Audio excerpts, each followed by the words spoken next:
will all be in focus. Joining me now is Craig Moffett, co-founder and senior analyst at MoffettNathanson.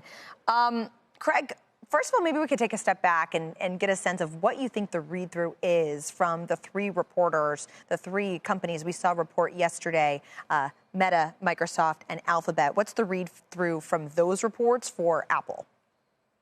Well, first of all, hi, Leslie. I don't know that there's a direct read-through from the operating results. I think one of the read-throughs is that it's going to have to be a pretty pristine quarter to satisfy investors.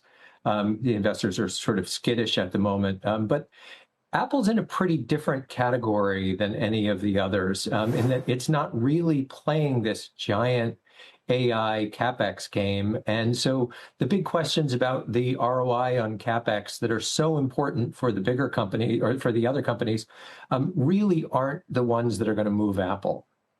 You upgraded the stock a little less than 2 months ago to neutral, and the stock is actually up 13% since then. Is there anything that might show up in earnings that would encourage you to upgrade it once again to buy or outperform? Yeah, look, the reason we upgraded it was partly because there were some giant risks that we didn't think were discounted in the stock. Tariffs were one of them, but the biggest was the risk of a negative outcome of the Google antitrust case and a limitation on the Google service revenue that accounts for so much of Apple's operating income. That case turned out that the decision was fairly benign, and so we upgraded the stock.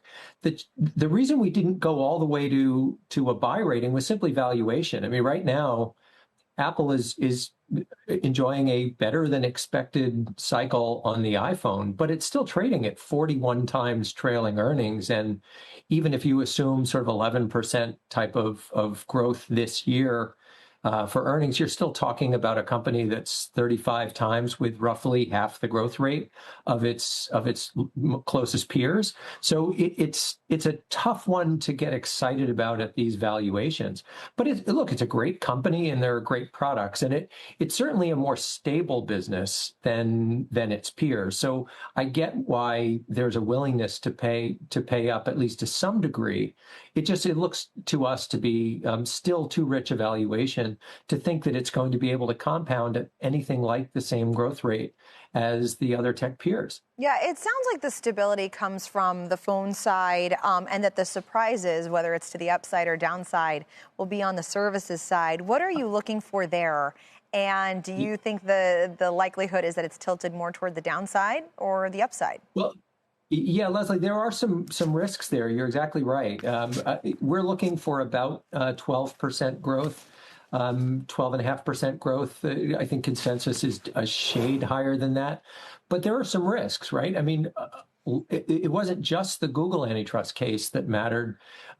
They also lost a case to Epic Games that allows for anybody that sells on the platform, so that's not just game makers, but that's the Netflixes of the world, to say they can now process payments outside of the Apple platform and not have to give Apple their giant 27% share of all of those payments. So that could start to show up in the numbers. We don't know whether it will, but it's certainly a risk.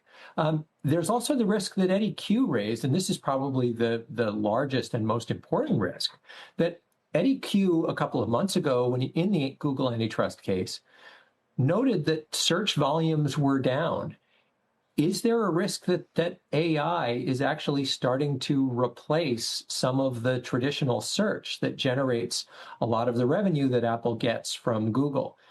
The upside risk here is that AI itself is generating some incremental revenue because there are a lot of people that are downloading and using the ChatGPT app, for example, and the ones that are paying, Apple gets a piece of that revenue. So there are a lot of puts and takes in services. I think the numbers for the iPhone have been so carefully poked and prodded, and everybody has tracked every detail about what's happening in China with the base model versus the Pro models versus the Air model and so on and so on and so on, that I don't think there's much room for a surprise on the iPhone side, but I think there is room for surprises either up or down on the services side.